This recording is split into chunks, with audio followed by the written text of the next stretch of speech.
maanta caalamul islaami dhammaantii dhib baa ka taagan.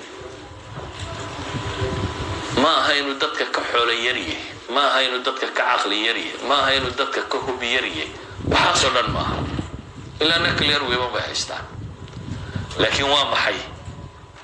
xaqiiqada jirta? waxa weeyaan waa inay laabuhu bukaan, dabeetana ninba nin rabo inuu reebo, ninba ninuu rabo inuu ku ciilbaxo, midba miduu bagaleeyay jabkiisa. mujtamac noocaasina afraad ahaanna ma guulaysto, midhmidhu ma guulaysto, koox kooxna uma guulaysto, dowlad ahaanna uma guulaysto. ولذلك عالم الإسلامي وحي الله وحمد المسلمين كان نحتاله أيام مدمن تريبيا من الكستون قال كان عيو قال هذا قارب الله صفن قاربنا كلا وصفن لما تتبع على ضيو وحمد نحتاله ضد بدن وما أنت مسلمين وحي كنا واقعيا ورهل مدو وصومالي دو قوه الرئيس صومالي دو ويسوكرت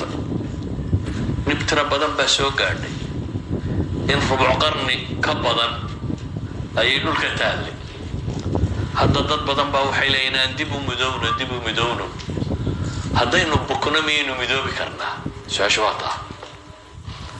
هذا نلابتو عافمات غبين ميد مدو بكريسا هذا حانون نضطني إذن كلمة المسلمين هنا يمدودو وحكوه الرأية عافمات غبت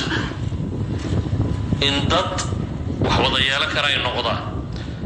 qof kasta oo raba inuu ku dhawaaqo midnimo iyo guul iyo walaalnimo iyo dadna waxa ka horeysa inuu ku dhawaaqo in dadka is afiyo is saamxo oo laabta bukaanka ku jira inuu soo baxo